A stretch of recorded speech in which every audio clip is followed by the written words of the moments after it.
बिहार में नई सरकार का गठन होने के बाद जो है अब ये चर्चाएं हुई कि मंत्रिमंडल का विस्तार होगा, मंत्रिमंडल का बंटवारा होगा। लेकिन चौंकाने वाली बात है कि इस बार जो गृह विभाग है, जो 2005 से नीतीश कुमार अपने पास जेपी कोटे में चला, अब नीतीश कुमार का गृह मंत्रालय जो है सम्राट चौधरी के पास। इन तमाम करने के लिए हमारे साथ आईपीएस अधिकारी अमिताभ कुमार दास हैं।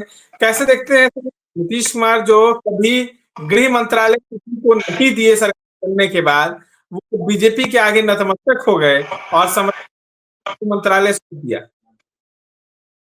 ये बिल्कुल सही कहा आपने। देखिए, ये गृह मंत्रालय इसलिए महत्वपूर्ण माना जाता है क्योंकि पुलिस विभाग इसी के अधीन रहता है, तो एक ताकतवर मंत्रालय माना जाता है। और पलटू राम लगभग 20 बरस से मुख्यमंत्री हैं बिहार के, और पलटू राम ने कभी किसी दूसरे को गृह मंत्री नहीं बनने दिया। हमेशा गृह मंत्रालय वे अपने ही पास रखते थे।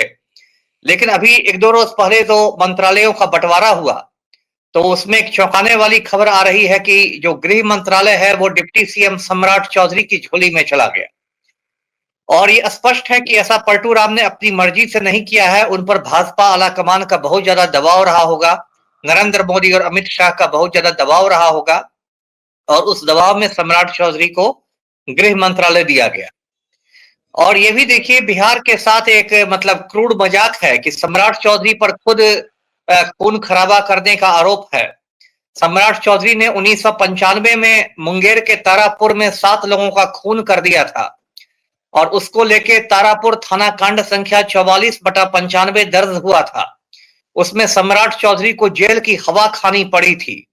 लेकिन बाद में इनके वकील ने एक जाली प्रमाण पत्र दिया था अदालत में, और उसमें बताया गया था कि हत्याकांड के समय सम्राट चौधरी नाबालिग थे, और इस जाली प्रमाण पत्र के आधार पर उनको जमानत मिल गई थी, बेल मिल गया था। तो ये कितना बड़ा कानून का मजाक है कि एक नरसंहार का आरोपित व्यक्ति फर्जी प्रमाण पत्र पर जेल से बाहर आता है और बिहार का होम मिनिस्टर बन जाता है। इससे बड़ा मजाक क्या हो सकता है। ये अंधेर नगरी चौपट राजा के हालात हैं। जी निखिल। तो तमाम चीजों को देखने के बाद जो है 14 मंत्री जो है बीजेपी कोटे से बनाए जाते हैं, जदयू के 9 मंत्री ही हैं, और कहीं न कहीं लोजपा रामविलास को 2 मंत्रालय मिलता है, उपेंद्र कुशवाहा को 1, जीतन राम मांझी को 1। नीतीश कुमार इतने कमजोर पड़ रहे हैं बीजेपी के आगे। देखिए, कमजोर तो पड़ ही गए हैं। मतलब एक तरह से कह सकते हैं कि इस बार तो भाजपा के विधायकों की संख्या जदयू से कहीं ज्यादा है। तो कह सकते हैं कि नीतीश को मुख्यमंत्री अनुकंपा के आधार पर बना दिया गया है, क्योंकि चुनाव के पहले नीतीश कुमार के चेहरे का ऐलान हो चुका था। इसलिए इस बार पलटू राम अनुकंपा के आधार पर मुख्यमंत्री बने हैं। लेकिन उनकी कोई ताकत नहीं है, वो एक कठपुतली मुख्यमंत्री की तरह काम करेंगे, और कठपुतली के जो धागे रहेंगे वो दिल्ली में नरेंद्र मोदी और अमित शाह के हाथ में रहेंगे। और देखिए, अभी तो मुझे लगता है कि पलटू राम इस बार 5 साल का कार्यकाल भी पूरा नहीं कर सकेंगे, और 8-10 महीने में ही इनको मतलब घर पर बैठा दिया जाएगा। इसकी 2 वजहें हैं। एक वजह तो हेल्थ फैक्टर है। पलटू राम का शारीरिक और मानसिक दोनों स्वास्थ्य बहुत तेजी से गिरता जा रहा है। इनके दिमागी हालात पर सवालिया निशान लगने लगे हैं। जिस तरह से इनकी हरकतें असामान्य हो जाती हैं, कभी राष्ट्रगान के समय उछलने लगते हैं, कभी किसी के पैर पकड़ने लगते हैं। दूसरी वजह यह है कि जदयू के ऊपर ऑपरेशन लोटस की तलवार लटकी हुई है।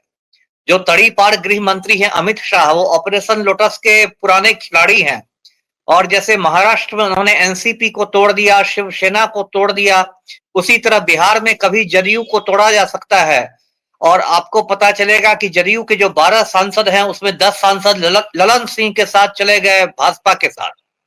तो 2 कारणों से, एक तो स्वास्थ्य कारण से और एक ऑपरेशन लोटस की वजह से, मुझे नहीं लगता कि पलटू राम 9-10 महीने से ज्यादा समय बिहार के मुख्यमंत्री रहेंगे। जी निखिल। अर्थव्यवस्था व्यवस्था पे आपने सवाल उठाया। नीतीश कुमार ने तो ये दिखा दिया चुनाव के दौरान कि कितने मजबूत हैं।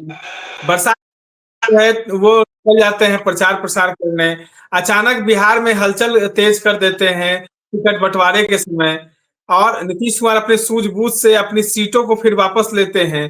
तो कैसे आप कह सकते हैं कि तबीयत खराब है, जहां की तेजस्वी यादव बरसात के कारण वो एक रैली नहीं करने जाते हैं। नहीं, तबीयत तो खराब है ही देखिए पलटू राम की।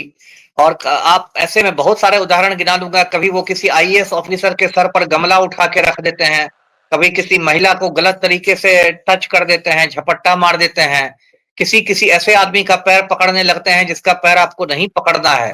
और प्रशांत किशोर ने तो ओपनली मांग की है कि भाई पलटू राम के दिमागी हालात की एक मेडिकल बोर्ड जांच करे और उसकी रिपोर्ट को सार्वजनिक किया जाए। लेकिन उस जांच के लिए मुख्यमंत्री तैयार नहीं हो रहे हैं, क्योंकि उनको लगता है कि जांच में पकड़े जाएंगे और शारीरिक स्थिति भी उनकी कमजोर की लगने लगी है, तो उन पर उम्र हावी होते जा रही है। तो ये तो एक जज फैक्ट है जी, इसको हम एक नजरअंदाज नहीं कर सकते जी। एक अंतिम सवाल ले लें। जदयू के नेताओं का ये कहना है कि परिवारवाद की परिभाषा जो है वो कुछ अलग हो। वो कह रहे हैं कि उपेंद्र कुशवाहा ने कहा किया और एजुकेटेड पर्सन को बनाया है, अनएजुकेटेड पर्सन को नहीं। खैर ये सब तो अब क्या मैं कहूं, इसी को बिहार की भाषा में थेथरई कहते हैं और उपेंद्र कुशवाहा वही थेथरई कर रहे हैं। ये लोग वंशवाद को लेके, परिवारवाद को लेके कांग्रेस को कोसते थे, राजद को कोसते थे, और अभी उपेंद्र कुशवाहा ने अपने बेटे दीपक प्रकाश को मिनिस्टर बनवा दिया है। ना एमएलए है ना एमएलसी है। जब आलोचना हो रही है तो ये पढ़ाई लिखाई पर आ रहे हैं। यदि ऐसा है तो फिर आप कांग्रेस पर क्यों परिवारवाद का आरोप लगाते हैं? राहुल गांधी भी तो पढ़े लिखे व्यक्ति हैं और दीपक प्रकाश से 1000 गुना ज्यादा पढ़े लिखे व्यक्ति हैं। तो फिर वहां आप परिवारवाद के लिए क्यों हल्ला मचाते हैं? तो देखिए, इन लोग का पाखंडपूर्ण रवैया है परिवारवाद पर। जब राजद और कांग्रेस में वो होता है तो परिवारवाद होता है, और जब अपनी पत्नी स्नेहलता विधायक बन जाती है और बेटा दीपक प्रकाश मिनिस्टर बन जाता है तो ये मुद्दे को भटकाने लगते हैं। जी निखिल। तमाम चीजों को सुन रहे थे। पूर्व आईपीएस अधिकारी अमिताभ कुमार दास जुड़े हुए थे हमारे साथ। इस तरह के तमाम अपडेट्स के लिए बने रहे इनसाइडर लाइव के साथ। धन्यवाद।